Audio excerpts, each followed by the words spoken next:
So, most of you who come to these gatherings have been listening to us for a while. You've been listening to recordings. You hear us offering processes.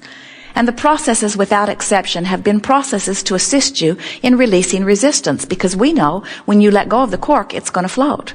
In other words, we know that when you release the thoughts that are resistant in nature, your natural well-being will return, and it will be evidenced in all ways in your life experience. So we've offered processes like pivoting, which simply say, think about what you do want, not what you don't want. Let the contrast help you to know what you don't want, but as soon as you're sure what it is you don't want, and what you do want becomes clear, then start talking about what you do want and why you want it, and pretend it, imagine it, play with it. Processes like scripting, which simply say, write it out the way you want it to be. Pretend that your pen has power. It does. And write until you feel emotionally moved.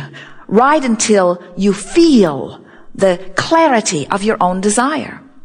But we have to say to you that the reason that the processes that we've been offering over time have been so effective with those of you who have been gathering is because most of you, if we feel your vibrational meter, weigh in somewhere in the area of frustration, overwhelmment, somewhere in there, ranging from that all the way up into appreciation and love and passion.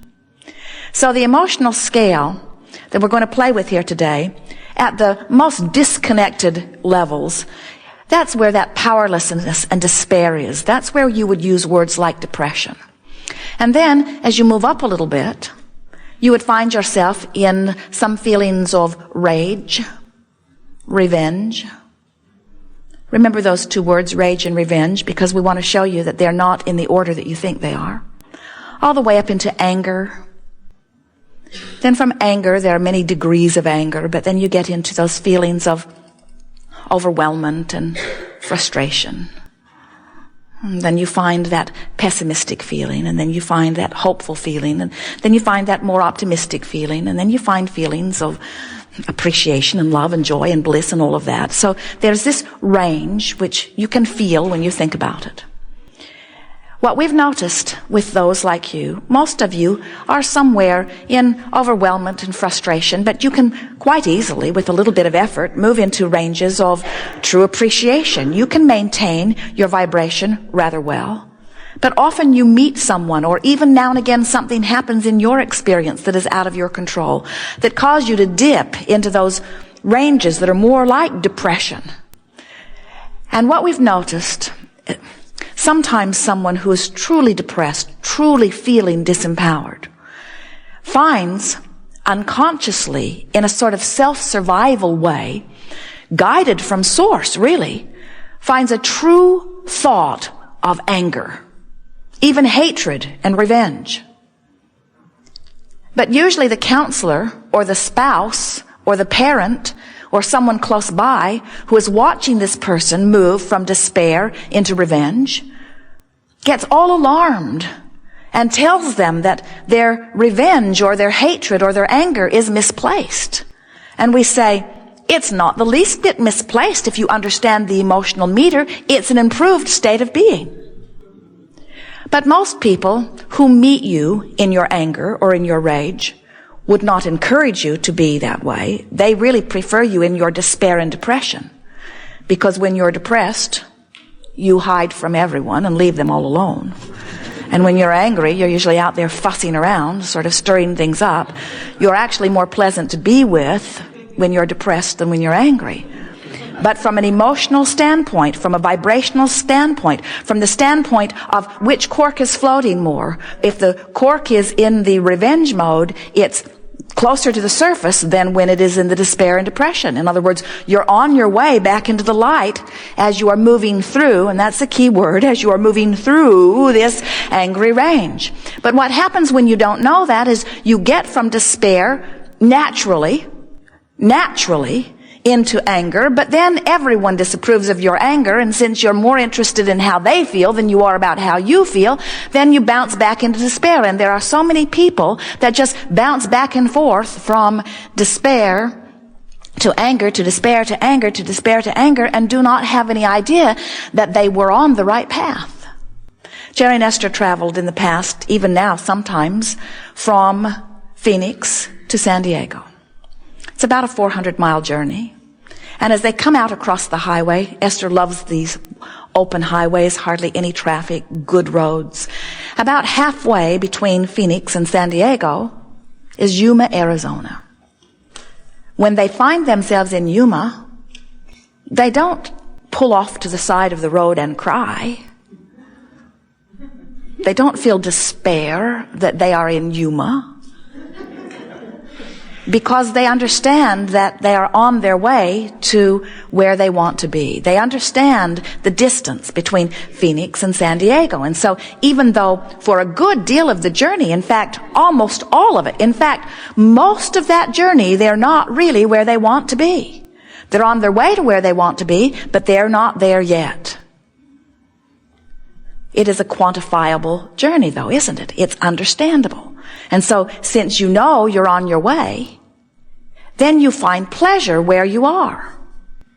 But if they thought they would never get there, that this was as far as they could ever get on their way, there would be despair, we promise you. What happens with people who are making these emotional journeys is that they often do not have a quantifiable journey. In other words, they don't understand that they can tell which direction they're headed.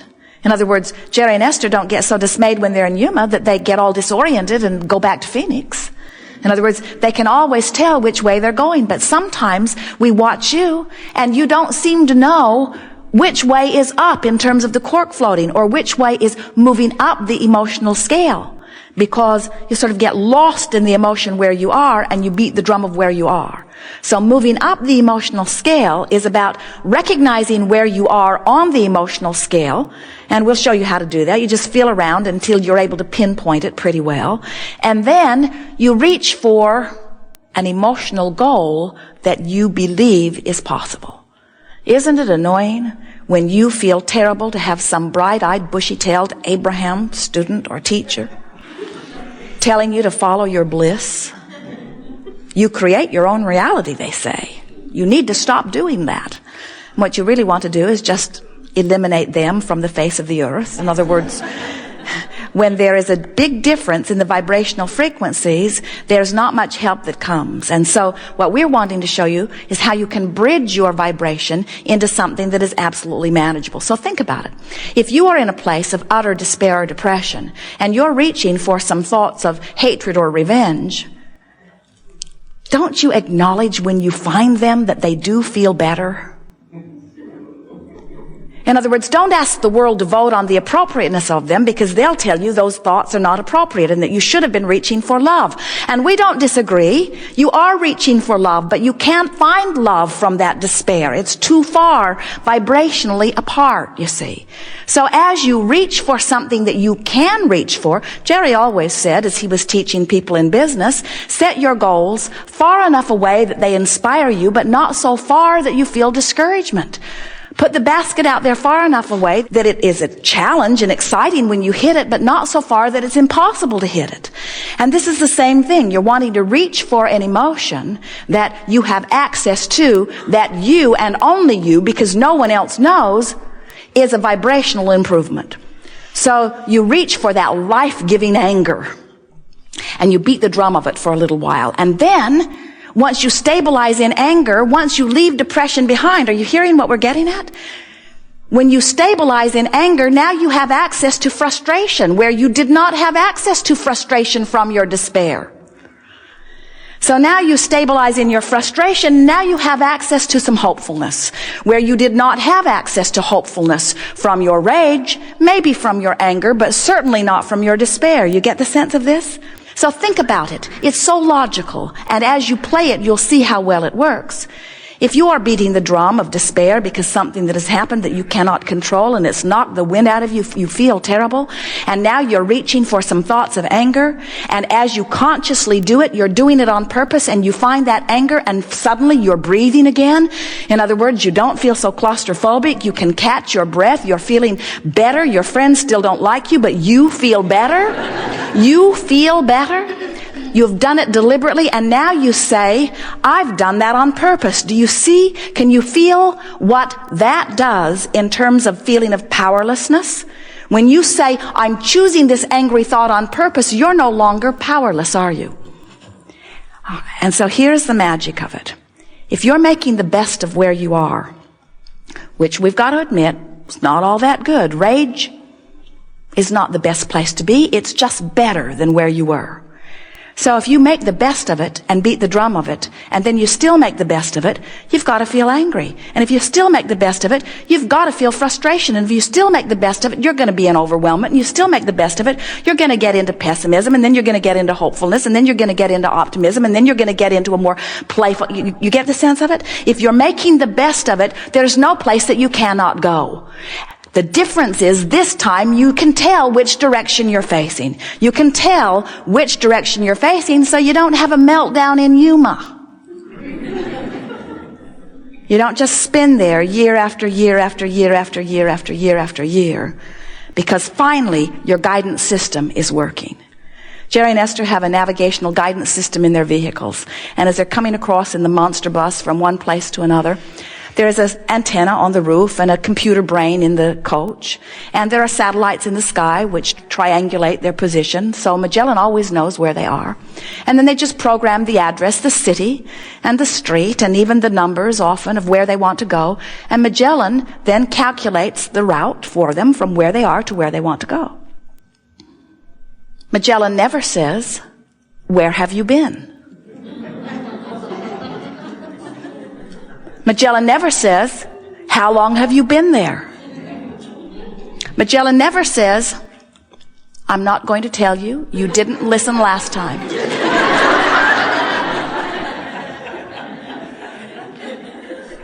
If Jerry and Esther don't pay attention to her and go in the opposite direction of what she says, it's a woman's voice.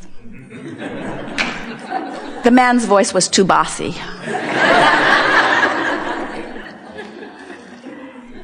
If Jerry and Esther take another route or make a U-turn to get fuel, Magellan says, when it is possible, make a legal U-turn.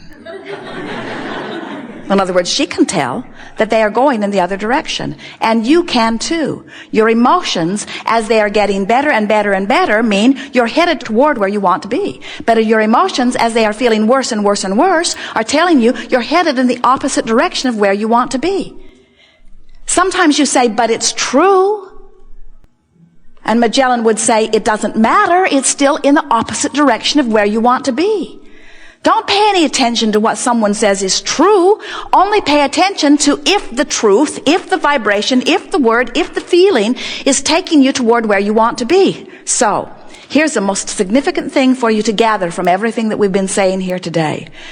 The distance between your poverty and your outrageous abundance is an emotional journey. It's not a financial journey. The distance between your physical incapacity or illness and fabulous vitality and wellness is not a physical improvement journey. It's an emotional journey.